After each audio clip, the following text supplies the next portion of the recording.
As you can see, there is no provision that allows for an intermunicipal transfer in those situations where a municipality straddles a county line. The municipality in which the license is located is irrelevant in determining whether the proposed location is the same county as the current location, and thus transfers that were permissible before are no longer permissible. I realize that this is not the answer that your client would just like to hear, but I hope that I have at least explained the board's position clearly.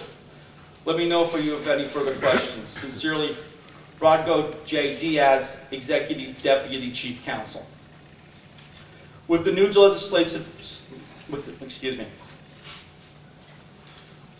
legislative session beginning shortly, Senator Boscola's office will be introducing legislation that will hopefully amend liquor code that will resolve the situation for Bethlehem and the other municipalities that are currently affected. One of the elements that makes Bethlehem a tremendous place to live and work is the diversity of the economy in our city, with a tremendous role being played by tourism and industry. The Lombardo project is a key to the city's west side business area.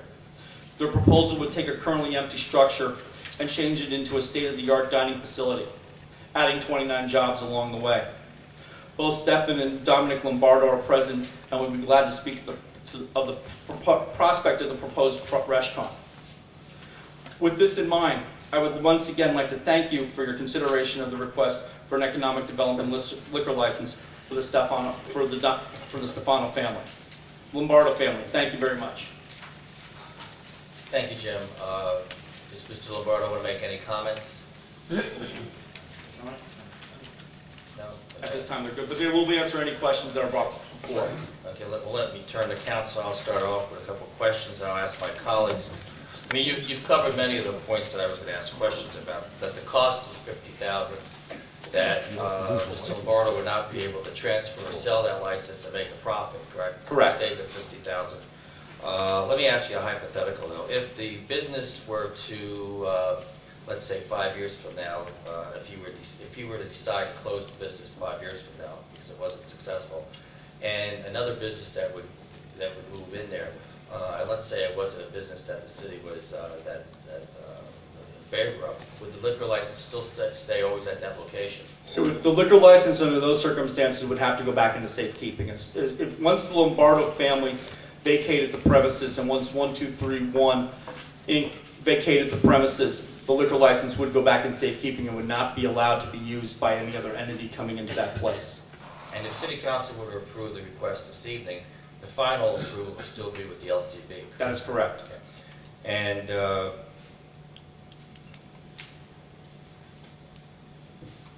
I know I did receive quite a few calls about the project, and people are excited because I think Mr. Lombardo was on the west side about 20 years ago, if I remember right, originally. And do you believe, since this is an economic development license, and we had this issue going back about 5 years ago, 2 economic development licenses before City Council, do you believe that if Mr. Lombardo were to pursue a license in Lehigh County at the $200,000 price tag could possibly jeopardize the project? Absolutely. Let me speak on what I know about with regard to the project. Mr. Lombardo had anticipated buying another liquor license for his establishment and moving one of the liquor licenses into Lehigh County, a Northampton County-based license. He had hoped to purchase it for a price around $80,000. The whole project was based basically on that $80,000 price tag for spending towards a license. Now this jeopardizes, adding the $120,000 in additional cost to the project now jeopardizes the entire project. Okay. Thank you. Members of council, questions? Go right ahead. I just want to say, I can't quite recall whether I was on council or sitting in the audience at the time, but when this came up before, we didn't take an opportunity to approve 2 of these licenses, and one of them was to the Sun Inn. Right. And I represented the Sun Inn at that evening, and so I was standing right at this very spot. And do you remember, was I sitting here or was it behind you? I think it was behind me. I know I spoke. I know that I was surprised that we had turned it down. One of the things I wanted to point out is just the law on this. I'm sure I pointed it out a few years ago. We must approve the request. We, City Council, must approve the request unless it finds that doing so would adversely affect the welfare, health, peace, and morals of the municipality or its residents. As someone who's been to Stefano's with my children many, many times, I can't think of a nicer place, at least likely local restaurant, to affect negatively the welfare, health, peace, morals, and whatever of our municipality. I think they're a wonderful business, a family business, and I'd also just tell my fellow council members that these are available in the counties. There's only so many available, and if we don't take them, obviously Allentown will take it, that's right? Correct. That's because correct. they're scarfing them up, and we've got West Bethlehem we've got to look out for, and this is an adaptive reuse project. So they're adaptively reusing an existing structure. They're using different types of green technology, but the most environmentally friendly form of development is redevelopment, is restoration. So they're doing that as well, as one pointed out. So I think it's a really good project. We don't want to jeopardize it, and we don't really, unless you think it's going to jeopardize the welfare, health, peace, and morals of our city. I think we're obliged to support them. After meeting the Lombardos, I think that would be the last thing that they would ever want to do within the city itself, is jeopardize a town that they've loved so many years. Stefan's been a restaurateur in Bethlehem since 1982. We had a discussion just to that prior to our coming over to council chambers tonight. He's always had a love of this town. He could have located many other times to many other locations. He has chose not to. He's raised his family here. He has worked here since '82. He just loves this community, and I think has a lot to offer this community. I think this project has a lot to offer as a redevelopment along a west side that is, at this time, if you go up and down West Broad Street, I think, as sad to say, you might see as many empty structures or structures waiting for occupancy right now than you do thriving businesses. The downtown has worked over the years to develop that, so they're not at that stage anymore. But I think West Bethlehem, I think right now is in need of not a total overhaul, but a sprucing.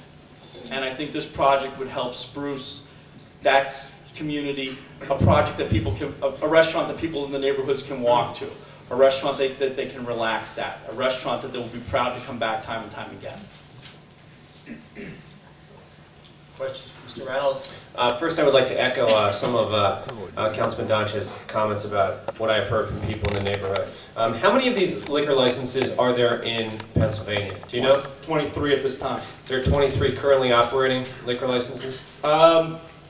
Like as far as these economic development ones are concerned? I think currently operating, I think the number's a little less. I think it's roughly 18 or 19. I think there's one that's been returned to safekeeping. Okay, and how many of them are still yet to be considered before the Liquor Control Board? Do you know that? I think there are 2 pending applications that were introduced last year that are in the process of being, it's a lengthy process to go through an economic development request because it requires a hearing to be held by the Liquor Control Board itself. It requires an application process, which is normally a 30-day process. There's a hearing that's required of the Liquor Control Board itself. Normally, an application along these lines could take somewhere in the neighborhood of about 4 months for consideration to be done. Okay, so in your experience, has the Liquor Control Board turned down any of these that local municipalities have approved? Honestly, not that I'm aware of. Okay, thank you.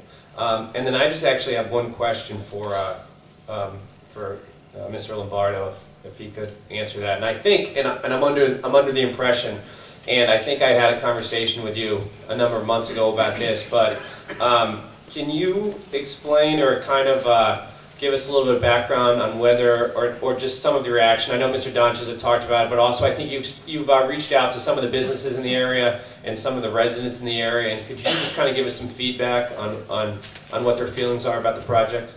Yes, I was invited to the West Side community for the first time. I didn't even know it was there, but anyhow, I met a lot of the local business people, a lot of the local community, and they were very excited. They were very thrilled the fact that we were, number one, occupying the fact an empty building. Number two, because we were coming back to the West Side, and number three, because a lot of the West Side people still come into my restaurant, so they know what kind of operation, what kind of business we do conduct. So they're not intimidated by the operation that we're going to be putting in. Okay, thank you. And you haven't heard any negative about your restaurant going in there? Now, out of all the donuts that we sent out about 166 letters out. There was only 2 phone calls that I personally received. One of them was to clarify the area with parking. She was not aware that we were self-contained. And the other one was to find out what time was the meeting tonight. That's the only one I have aware of. Okay, thank you. Just a couple other general comments then, is that I was at that meeting as well with some of those West Side businesses, and as far as my own experience, I've heard nothing but positive feedback as well. There certainly has been concern. I wouldn't necessarily agree totally with Mr. Sean's characterization of the West Side businesses, but I do think that this would certainly be an addition to the corridor there. I also think that, as history has shown us in Bethlehem, some of those areas of the West Side certainly have not hesitated to be vocal about their opposition to certain development projects in the past. And the fact that we have heard so many positive things about this project, I think is it's a good thing, and I think that it's something that you should certainly look at and be proud of your reputation. And I'm inclined to support it. Thank you. Any other questions from council? I'll ask. Mr. DiCenzo? Just to date, or how much you going to invest in this property? What's your outlay on this thing that you're rehabbing? Originally, we had projected $568,000 into the project. 568. And Mr. Shantz, you mentioned 4 months process on this license.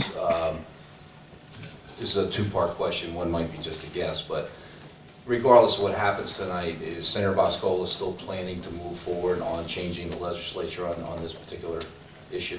That's one of the first pieces that she's going to be introducing when the new legislative session begins, is the fact that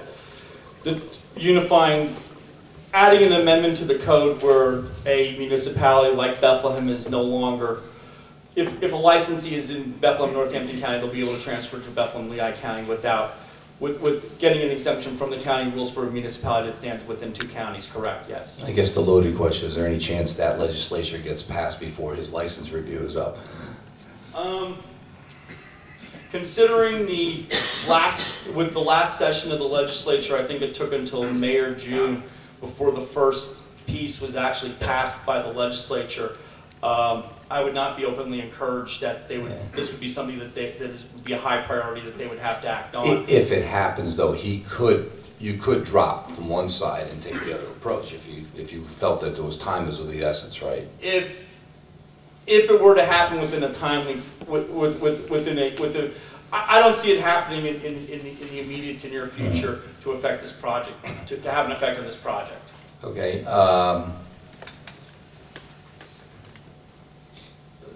Cash payment, like most liquor control board licenses, or is this a cash payment, or how does the state handle it?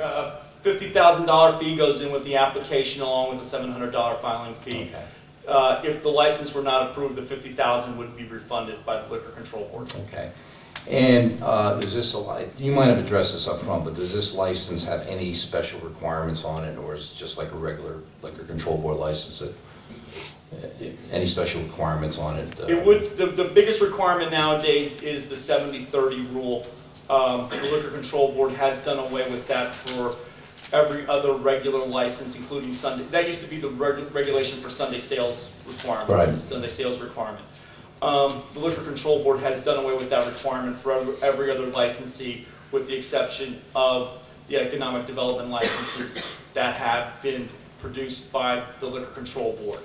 And this obviously is primarily a restaurant, non-smoking, and will meet the 70-30 regardless anyway, so, right? If for them to stay in business, and I hope they stay in business many years, yes. Okay, that's all I have. Thank you. Any other comments, questions? Thank you. Jim, you may want to stay near the podium because I'm going to open